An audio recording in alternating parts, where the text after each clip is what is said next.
Admiral Andrew Cunningham steered HMS Warspite straight into the Lion's Den, gunning to corner the Italian Royal Navy in a fierce clash right off their own coastline.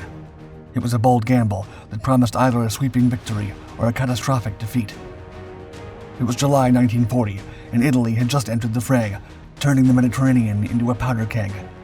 Cunningham was determined to deliver a knockout punch to the Italian fleet, looking to shatter their resolve before they could pose a severe threat. Yet, he and his crew were about to encounter more than they bargained for. His fleet boasted the great battleships HMS Warspite, Malaya, and Royal Sovereign, along with the aircraft carrier HMS Eagle and a robust lineup of destroyers and cruisers.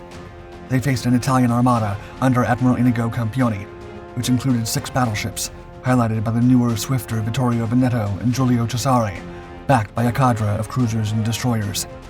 Cunningham wasn't the type to flinch or even consider retreat. He was intent on instilling dread in the Italian sailors. As the clash unfurled, with the fleet still a considerable distance apart, he commanded the legendary gunners aboard Warspite to target the Italian flagship, Giulio Cesare. The shot was virtually impossible by any naval measure. Giulio Cesare was 14 miles away. It was like hitting a flea across a football field. Unfazed, the gun crews meticulously calculated their trajectory, even accounting for the Earth's curvature. The 15-inch gun roared to life, the command boomed, and the air was torn asunder as the longest naval shot ever made streaked across the sky. Not only was a record about to be shattered that day, but so too was the spirit and power of the Italian Navy. Just like Admiral Cunningham and HMS Warspite forged a legendary partnership, you too can etch your name into the annals of military history with War Thunder, the most comprehensive vehicle combat game ever made. Available now for free on PC and consoles, War Thunder allows you to experience the thrill of commanding over 2,500 sea, air, and land vehicles, from the sturdy cruisers of the 1920s to the advanced fighter jets and main battle tanks of today. It brings history to life with breathtaking realism and detail. In War Thunder, every battle is a testament to strategy and precision. Its sophisticated damage model means every component counts, whether it's the engine, fuel tanks, or crew. Watch as your shells strike home in real time, with effects that mirror actual naval warfare, complete with an impressive X-ray view that reveals the devastating impact of your shots. What's more, you can choose how you want to play. Engage quickly in arcade, delve into the authenticity of realistic mode, or take the commander's seat in full simulator mode. Customize your fleet with historical camouflages and markings, and feel the power of combat with intuitive controls, whether using a mouse and keyboard or a controller. Here at Dark Seas, we especially enjoy War Thunder's epic naval battles. For us, it's not just a game. It brings history back to life, as if you were really there. Join us and over 70 million players around the globe by signing up for free on PC, PlayStation, or Xbox. And if you're a new player, or are returning after 6 months, use the link in the description below to claim a massive bonus pack, giving you access to multiple premium vehicles, the exclusive Eagle of Valor vehicle decorator, 100,000 Silver Lions, and 7 days of premium account access, all for a limited time, so don't let them get away. Become a part of history today. After declaring war on Britain and entering World War II, Italy's initial maneuver was to bolster its forces in North Africa. On July 6, 1940, an Italian convoy, laden with troops, tanks, vehicles, supplies, and fuel, embarked from Naples to Benghazi. This convoy was crucial to Italy's war strategy, aimed at reinforcing its troops stationed in Libya. To protect this vital convoy, the Italian fleet, under Admiral Inigo Campioni, assembled a powerful escort composed of several naval groups, including destroyers, cruisers, and battleships, among them the mighty Vittorio Veneto and Giulio Cesare, some of the most powerful vessels in the Mediterranean. Their primary mission was to shield the convoy from Allied naval forces known to patrol the area. Meanwhile, the British Mediterranean Fleet, commanded by Admiral Andrew Cunningham, was conducting its own convoy operations, focused on reinforcing and resupplying Malta, a pivotal hub for Allied efforts. The battleships HMS Warspite, Malaya, and Royal Sovereign, the aircraft carrier HMS Eagle, and a fleet of cruisers and destroyers safeguarded the British convoys. This overlap of Italian and British convoy operations near Calabria laid the groundwork for one of World War II's initial Mediterranean naval clashes. On July 8th, Italian reconnaissance aircraft spotted the British fleet. Campioni, perceiving an opportunity to thwart the British operations and secure his convoy, veered eastward to gear up for the impending clash. Cunningham knew he was outgunned in terms of sheer numbers and firepower, But he had aces up his sleeve, some of the most seasoned and disciplined sailors in the world, and the legendary battleship HMS Warspite. Instead of retreating, he ordered his forces to intercept the Italian fleet, aiming to cut off their route back to Taranto and keep them away from their air cover, putting them at a tactical disadvantage. This was a perilous gamble. As it stood, the confrontation posed a daunting challenge for the British, and should the Italians manage to regroup under the protection of their land-based air forces, Cunningham's fleet could suffer devastating losses.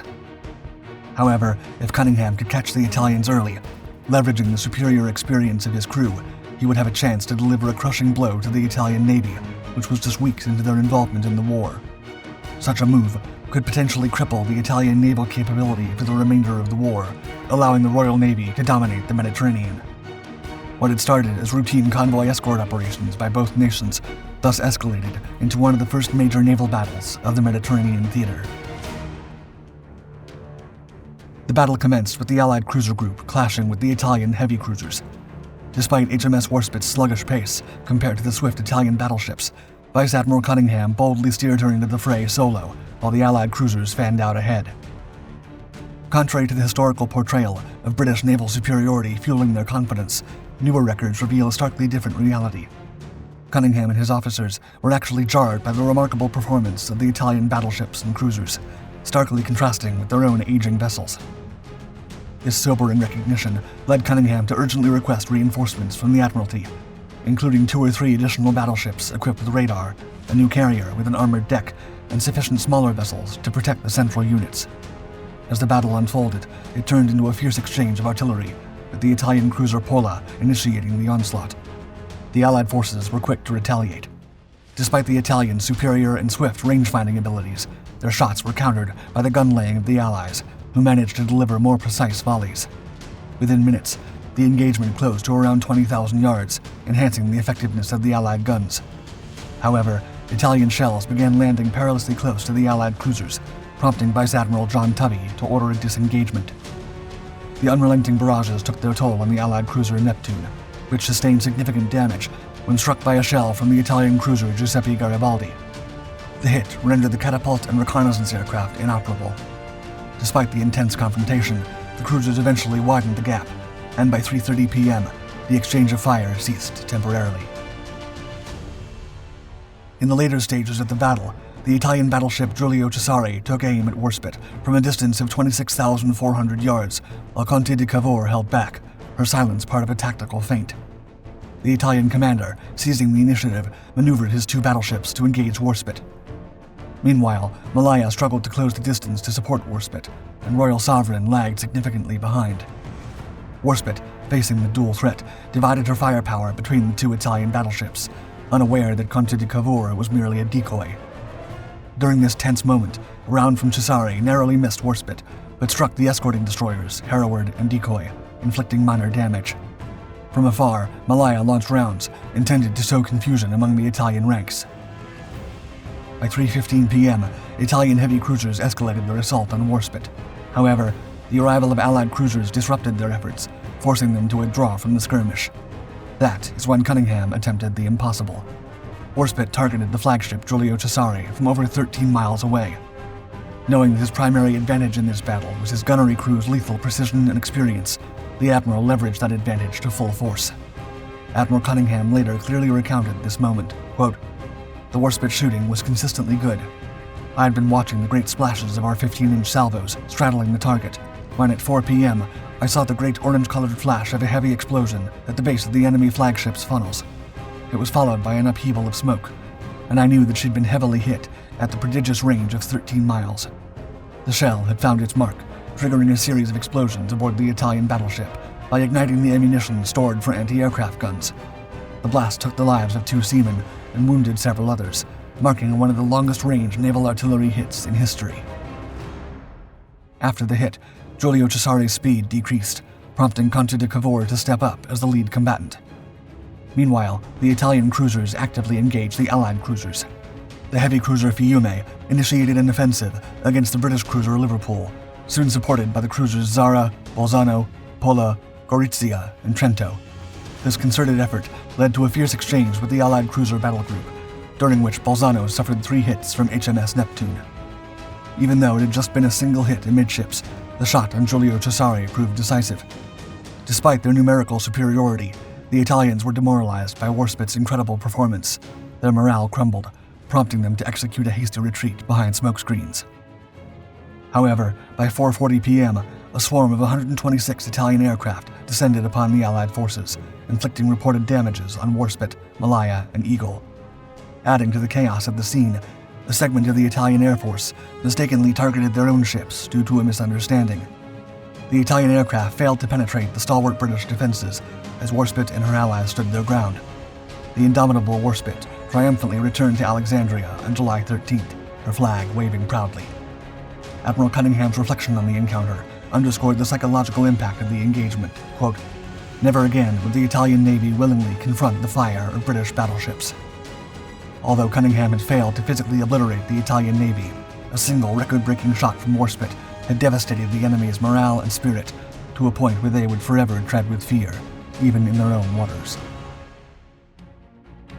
The aftermath of the Battle of Calabria had significant, immediate, and long-term implications for the naval strategies of both Italy and Britain, influencing the broader Mediterranean campaign. A critical immediate outcome was the demonstration of British maritime prowess, despite Italy's numerical superiority in the region. Warspite's incredible feat of striking the Italian battleship Giulio Cesare at a range of approximately 23,000 yards stands as one of the longest-range naval gunfire hits in history. This achievement highlighted the superiority of the Royal Navy's gunnery and fire control systems, casting a demoralizing shadow over the Italian fleet. The battle illuminated critical deficiencies for the Italian Navy, particularly in gunnery and armor. The engagement also spotlighted the limitations of the Italian fleet's operational tactics, which were overly cautious.